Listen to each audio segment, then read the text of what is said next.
ఆంధ్రప్రదేశ్ సీడెమ్ మరియు Andhra Pradesh food processing society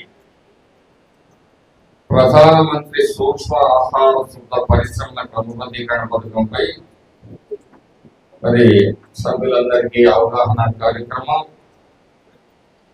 శ్రీమతి D Lakshmidevi గారు, state machine manager మరియు జిల్లా జాబ్స్ మేనేజర్ సీడెమ్ వారు, అలాగే వారితోటి అధికారులకు, హార్టికల్చర్ అధికారులకు, లైవ్లీహుడ్స్ అధికారులకు, ఏపీఎం డిఆర్ఏ మాచర్ల మండలం అందరికీ, అలాగే వేదికను అలంకరించిన మరి పెద్దలందరికీ, అలాగే ఇక్కడ చేసిన ఔత్సాహికులకి అందరికీ హృదయపూర్వకమైన నమస్కారాలు. మీడియా మిత్రులకు కూడా శుభాభినందనాలు. ఇది ఒక బృహత్తరమైన కార్యక్రమం. రాష్ట్రంలో ప్రతి ఇంటి నుంచి ఏదో ఒక విధంగా ఇండస్ట్రియల్ కానీ, హార్టికల్చర్ లో కానీ, ఇంకో దాంట్లో కానీ వృత్తిలో నైపుణ్యం సంపాదించుకొని మీ ఆదాయ వనరులను పెంచాలి, నిరుద్యోగాన్ని తగ్గించాలి, ఉపాధి కల్పించాలి అనే ఒక బృహత్తరమైన ఆలోచనతోటి రాష్ట్ర ప్రభుత్వం ఈరోజు ఈ కార్యక్రమాన్ని తీసుకోవడం జరిగింది. దీనికి చైర్మన్ గా పెద్దలు దీపక్ రెడ్డి గారు మరి బాధ్యతలు స్వీకరించినప్పుడు నేను పర్సనల్ గా రిక్వెస్ట్ చేస్తే మన జిల్లాలో మార్చర్లని ట్రయల్ యూజ్లో ఫస్ట్ లో మనం తీసుకోవడం జరిగిందన్నమాట. ఈ సందర్భంగా దీపక్ రెడ్డి గారికి ధన్యవాదాలు తెలియజేసుకుంటున్నాను. ఏదో చెప్తారో, ఏదో విందాము, వదిలేద్దాం అనేది కాదు. ఈరోజు అందరూ కూడా ఆలోచించాలి. ఒక 10 సెంట్లలో డాబా మీద కూడా 4 మొక్కలు పెంచుకునే ఆదాయం పొందే మార్గాలు ఉన్నాయి. అందరికీ అన్ని విషయాల మీద అవగాహన ఉండదు కాబట్టి ప్రజలందరికీ కూడా అవగాహన కల్పించాలి అనే ఉద్దేశంతో మరి ఈ పథకం ప్రారంభించడం జరుగుతూ ఉంది. ముఖ్యంగా బిఎల్ఏలో అందరికీ కూడా చెప్తా ఉన్నాం, మీరందరూ కూడా ఈ అవకాశాన్ని ఉపయోగించుకోండి. ప్రతి గ్రామం నుంచి కూడా ఫస్ట్ ఫేజ్ లో కొంతమంది సెలెక్ట్ చేయడం జరుగుతుంది. ఔత్సాహికుల్ని మీరు ట్రైనింగ్ పొంది మీరు దేనిలో ఇంట్రెస్టెడ్ గా ఉన్నారు, ఈ ప్రాంతంలో ఏమి అనువుగా ఉన్నాయనే విషయాన్ని కూడా మరి వారు విపులంగా విశదీకరించడం జరుగుతుంది.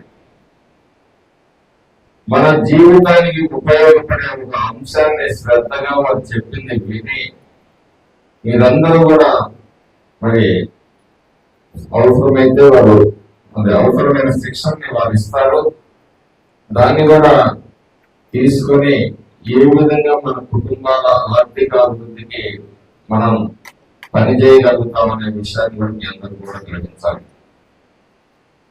తెలుగుదేశం పార్టీ ఎన్డీఏ కూటమి ఈరోజు చంద్రబాబు గారి నాయకత్వంలో అనేక విషయాలు P4 ప్రోగ్రామ్, P3 ప్రోగ్రామ్ చేశారు, P4 ప్రోగ్రామ్ చేస్తున్నారు. ఈరోజు సీడాప్, అలాగే గతంలో అనేక కార్పొరేషన్లు సప్లాన్ నిధులు లేక అయిపోయినాయి. వీళ్ళందరినీ కూడా ప్రోత్సహించాలని చెప్పేసి మరి ఆర్థిక వనరులు తక్కువగా ఉన్నప్పటికీ ఈ సంవత్సరం జీవం పోయడం జరిగింది. భవిష్యత్తులో మీ అందరూ కూడా మీ ఆదాయ మార్గాన్ని పెంచుకొని ఏ విధంగా పెంచాలి, ప్రజల ఆర్థిక జీవన ప్రమాణాలు ఏ విధంగా పెంచాలని ఒక ఆలోచనతో ఈ రోజు ఎన్డీఏ కూడా ప్రభుత్వం పనిచేస్తా ఉంది. కాబట్టి మిత్రులందరికీ తెలియజేస్తున్నాను, చాలా విషయాలు వాళ్ళు వివరిస్తారు. అది వ్యవసాయం కావచ్చు, ఫుడ్ ప్రాసెసింగ్ కావచ్చు, లేకపోతే చిన్న చిన్న పరిశ్రమలు కావచ్చు, మీకు ఎక్కడ ఏది అవకాశం ఉంటుందో వాళ్ళ వారికి అందుబాటులో ఉన్నాయన్నీ కూడా మీకు వివరిస్తారు. కాబట్టి మీరు తెలుసుకొని ఆ తర్వాత మీరు ఏ విధంగా లోన్లు పొందాలో, లేకపోతే ఎవరిని అటాచ్ చేస్తారు, ఇవన్నీ కూడా వారే మీకు తెలియజేస్తారు. కాబట్టి అవకాశాన్ని అందరూ కూడా ఉపయోగించుకోవాల్సిందిగా కోరుతూ మరి ఈ కార్యక్రమానికి చేసిన అధికారులందరికీ అలాగే పాత్రికేయుల మిత్రులకి అందరికీ కూడా ధన్యవాదాలు తెలియజేసుకుంటున్నాను. నేను నర్సరావుపేటలో ట్రైబల్ వెల్ఫేర్ మినిస్టర్ గారు అలాగే దిశ మీటింగ్ ఉన్నందులో నేను వెళ్తున్నాను. నేను వెళ్ళగానే మీరు వెళ్ళిపోవడం కాదు,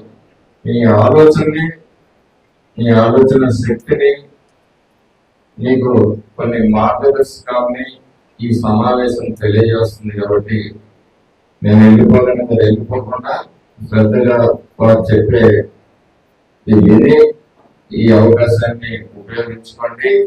ఇది మీకోసం గతంలో ఏనాడు ఏ ప్రభుత్వం కూడా ఆలోచించని విధంగా ఇక్కడ ఉద్యోగ ఉపాధి అవకాశాలు కల్పించాలని మరి ఎల్ఎస్ఎంఈ పార్క్ కూడా ఒకటి మనం 4 కోట్ల రూపాయలతో ఏర్పాటు చేసుకోవడం జరిగింది. ఇవన్నీ కూడా మీరు ఏదో చేస్తున్నారులే, మనకేం సంబంధం లేదు కదా. పార్కులు ఎందుకు ఏర్పాటు చేశారు? మీరు ఏదన్నా చిన్న పరిశ్రమ పెట్టుకోవాలంటే అక్కడ స్థల కేటాయింపు జరుగుతుంది. సింగిల్ విండో ద్వారా మీకు పర్మిషన్లు వస్తాయి, నీరు, రోడ్లు, ఎలక్ట్రిసిటీ. మీరు ఒక ఇండస్ట్రీ పెట్టుకోవాలంటే అన్నిటి కోసం మీరు 10 చోట్ల తిరగకుండా ఒకే చోట అన్ని ఏర్పాటు చేసి మీకు రెడ్ కార్పెట్ పరుస్తుంది ప్రభుత్వం. కాబట్టి అవకాశాలు వచ్చినప్పుడు అందిపుచ్చుకున్నాడే ధన్యుడవుతాడు. గుర్తుపెట్టుకోండి, అందరూ కూడా ఈ ప్రభుత్వం నిరుద్యోగం పారదోలాలి, యువతకి ఉద్యోగ ఉపాధి అవకాశాలు కల్పించాలని లక్ష్యంతో పనిచేస్తాం. వచ్చిన అవకాశాలు అన్నింటినీ కూడా మరి చదువుకున్న యువకులను చదువుకోవడం కూడా మరి ఉపయోగించుకోవచ్చు. కాబట్టి ఆలోచన చేయండి. తర్వాత మీరు నచ్చిన దాంట్లో శిక్షణ పొందితే ఆ తర్వాత మరి లోన్ కానీ మిగతా సదుపాయాలు ఏం చేయాలి ఎలా చేయాలని కూడా ప్రభుత్వం ఆలోచన చేస్తాం. Thank you.